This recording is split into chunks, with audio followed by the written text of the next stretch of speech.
Okay, this is going to be seminar video number 2. Today I wanted to talk a little bit more in depth about puppy education and skills. Potty training is going super well, it seems like. At here, it seems to be going really well too, which is awesome, and I know that's something you guys were really wanting.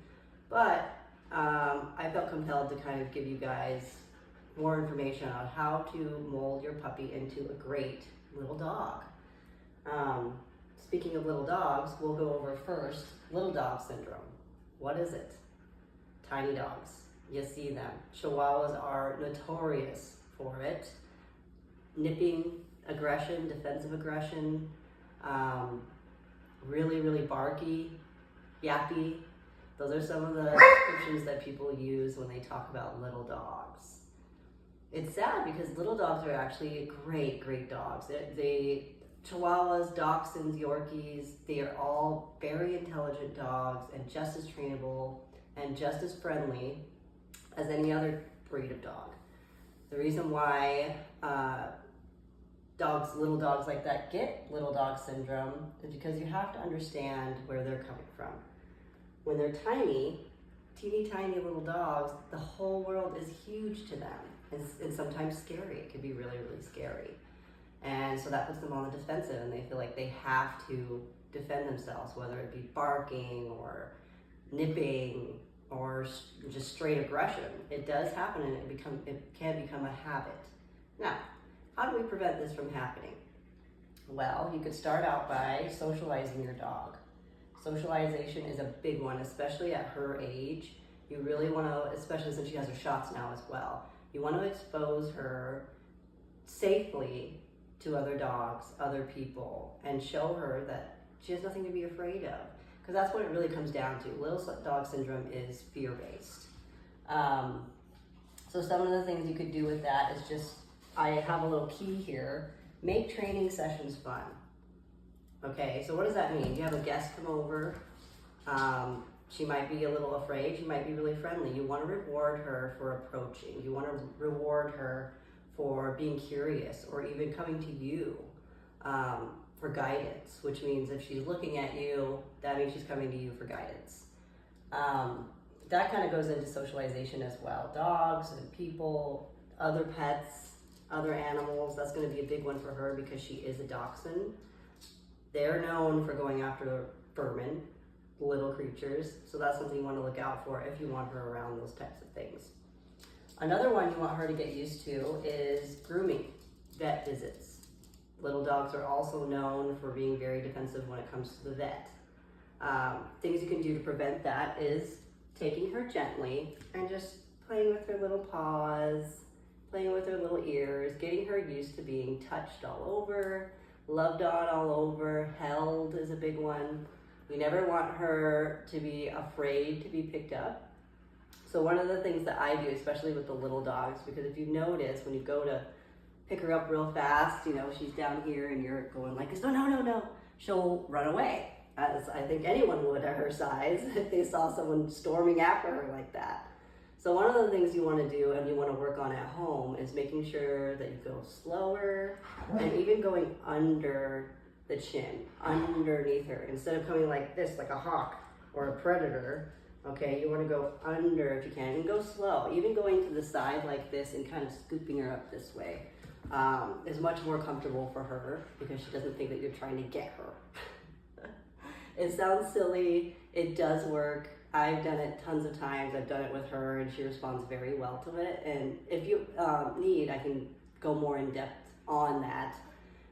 That would really help her not be on the defensive all the time, especially when she gets older. That's when you're going to see that kind of stuff. Speaking of that, I did want to talk to you guys about fear periods. That's also a really real thing that happens in all dogs, young dogs especially. There's 2 fear periods that dogs will go through. Not all of them do, some of them do, some of them don't. But puppies especially do go through a fear period. I've noticed at 6 to 14 months. That's when it really happens. At 6 months, they start going through periods where they might be afraid of things that they maybe weren't afraid of before. The reason that this happens, no one really knows exactly. It could be an instinctual response just to their environment.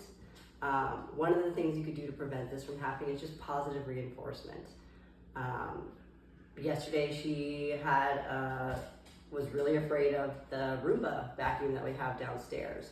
I didn't force her to get next to it. I just acted natural. The last thing that you want to do is be like, oh, it's okay, honey, don't worry, it's okay. Because that's reinforcing, oh, I'm afraid, and now you're accidentally reinforcing, oh, okay, I get pet and praise when I'm afraid of this thing. That's not what you want. So if she does go through a period where she's afraid, upset, hiding, the best thing that I've done, because River also went through a fear period a little later in life just because she was a rescue, ignore it is a big one. Be calm, be relaxed. Also have some treats ready. Have her do some obedience, like having her come, having her sit or stay, and having her look at you while this thing she's afraid of is around is really going to help her understand that if she can come to you for safety. And I can go in more in depth on that. That's just kind of the basics of it. At her age, I feel like she will go through a period like that, and it's just good to know and know what to do. Another one, like I said, vet visits. Make sure that you're every day, just take some time, play with her little paws. Even if you have a nail grinder or nail clippers at home, make sure she sees them, she knows what they are. Give her lots of treats, lots of cuddles while you're doing this. It's really gonna help her out a lot when it comes to vet visits and unfamiliar areas. It's really gonna help her with that. Leash training, we haven't done a lot of leash training. It is important, I think, for every dog to know how to walk on a leash without pulling. That's something that's gonna come with age, that we can start doing that, because she's just so tiny right now. It's just, and with her condition, until she's all healed up, it's really just not possible to train her on a leash yet. I've had her on a leash a couple times. She seemed to do really well. No one likes their neck being pulled on, so we kept it really short. And but you guys do have her on a leash at home, so I'm not sure how that's going exactly. But it's important for her to know how to walk on a leash. And so, yeah, that's pretty much it. So the main key points of this is to make it fun. Okay, that means toys, lots of praise. Say, yay, good girl, she's such a good girl, yes she is.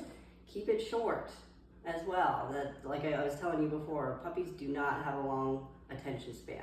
They can only fit so much in their tiny little brains. So when it comes to training sessions, like I said, 5 to 10 minutes, and then a break, and then you can do it again in an hour or two, and keeping it fun is gonna really make your life a lot easier. And then exercise. That's huge. A little puppy like this probably could go 20 minutes with some exercise, running around the house, playing games, even taking walks, sniffing around. Stimulation and exercise is going to be huge for her to be continuing being a good dog. A tired dog is a happy dog. I say that all the time, and it's the truth. If your dog isn't getting enough exercise, enough stimulation in the daytime, they're going to be a terror. So as you can see, Miss has been playing the whole morning. We went outside a couple times. She's been following me around the house, up and down the stairs. And now she's about ready for a little nap. So I just wanted to go over this stuff with you because I really care about her, and I want you guys to enjoy having her as well. So I'll leave that here. Sorry, it's a raw video. I'm not used to doing this, but I really wanted to give you guys the best head start that you guys can, because she is such a special girl, and I know you guys really, really love her.